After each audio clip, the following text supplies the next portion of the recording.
जात धर्म यांच्या पलीकडे नाथ संप्रदायानं मानवतेची शिकवण दिली। नाथांच्या भक्तात मुस्लिम, भटके, मागासवर्गीय, वंचित भक्तच फार मोठ्या प्रमाणात आहेत। नवे, नाथांनी या उपेक्षित वंचित समाजाचे संघटन केले।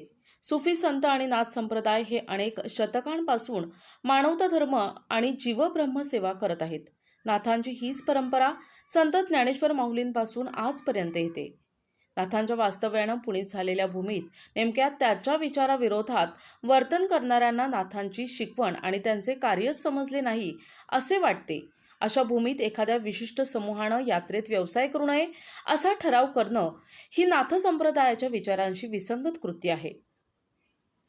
चैतन्य कानिफनाथ महाराज यांच्या यात्रेचं पवित्र जपण्यासाठी यात्रेसाठी सर्वांसाठी केलेल्या नियमांची काटेकोरपणे अंमलबजावणी करण्यात यावी। त्यांचे उल्लंघन कोणीही करणार नाही याची दक्षता घेण्यात यावी। चैतन्य कानिफनाथ महाराजांच्या यात्रेत कोणत्याही जाती धर्माचा असलेला आणि समाज विघातक कृत्य करणाऱ्यांविरोधात कडक कारवाई करण्यात यावी। ग्रामसभेला घटनात्मक दर्जा प्राप्त झाला असला तरी कोणत्याही जाती धर्माच्या विरुद्ध असा ठराव बहुसंख्य मतदारांना ग्रामसभेत घेता येणार नाही।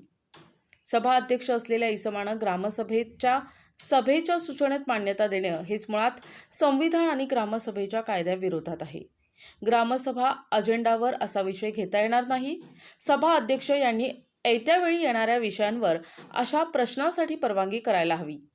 ग्रामसभेला गणपूर्ती होऊन असा विषय बहुसंख्येनं पारित झाला असला तरी ग्रामसभेनं घेतलेला अवैध ठराव पंचायतीनं स्वीकारलाच पाहिजे असं पंचायतीवर बंधन घालण्यात आलं नाही। घटनाबाह्य, वैध आणि अवैध यांची व्याख्या IPC इंडियन पोलीस ॲक्ट 1860 मध्ये सुस्पष्ट दिलेली आहे। आता IPC ऐवजी भारतीय न्याय संहिता 2024 सुरू, त्यामध्ये सुद्धा वैध आणि अवैध तीच व्याख्या समाविष्ट करण्यात आली आहे।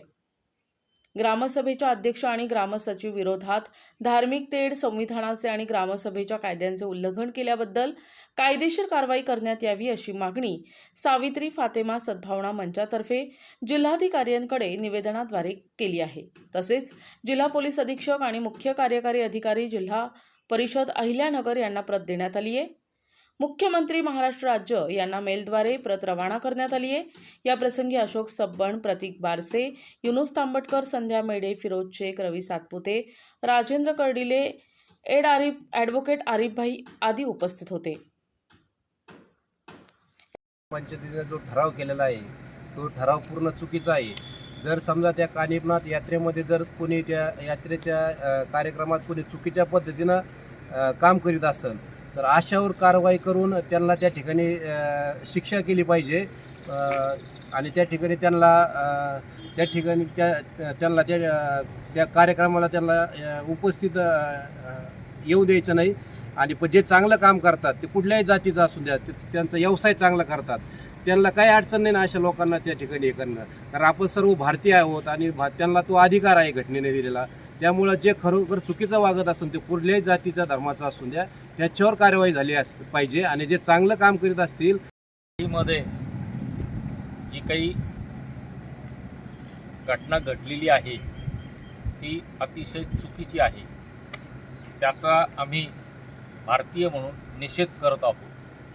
कुठल्याही समाजाला तो समाज या भारतातील घटक आहे आणि त्या घटकाला संविधानाच्या बाहेर कदापिही काढता येणार नाही। त्यामुळं ग्रामसभेने हा केलेला ठराव अक्षरशः चुकीचा आहे। त्यांनी तो पाठीमागं घेण्यात यावा किंवा तो बाद करण्यात यावा। या गोष्टीसाठी आम्ही त्यांचा निषेध करत आहोत। संविधानातील 73व्या घटनादुरुस्तीने ग्रामसभेला व्यापक अधिकार दिलेले आहेत। ग्रामसभेला विचारल्याशिवाय ग्रामपंचायतीला एकही रुपया खर्च करता येत नाही।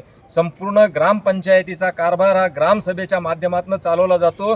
ग्रामसभा ही स्थानिक संस्था असली तरी ती सरकार म्हणून काम करते। अशा या सरकारला अधिकार दिलेले आहेत, व्यापक अधिकार आहेत, पण हे अधिकार देत असताना कुठल्याही प्रकारचा संविधान विरोधी असा कुठलाही ठराव करण्याचा अधिकार त्यांना नाही।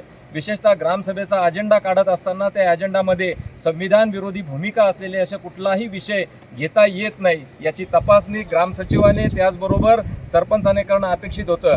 आणि असा जर अजेंडामध्ये हा विषय आला असेल तर हा चुकीचा आहे. ऐन वेळेच्या विषयामध्ये हा विषय कदाचित घेता आला असता आणि ऐन वेळेच्या विषयामध्ये असा विषय घेऊन तो विषय जरी पारित झाला असता तरी त्या विषयाला मान्यता द्यायची किंवा नाही हा अधिकार पंचायतीला आहे. त्यामुळे हा केलेला ठराव पूर्णपणे असंविधानिक असून या ठरावाला खंडित करण्यात यावं व अशा पद्धतीचा चुकीचा ठराव करणाऱ्या सरपंच, ग्रामसेवक आणि त्याचबरोबर काही दोषी जे असतील यांच्यावरती कारवाई करण्यात यावी अशी मागणी करणारं पत्रक आज या ठिकाणी सद्भावना मंचच्या वतीने देण्यात आलेलं आहे.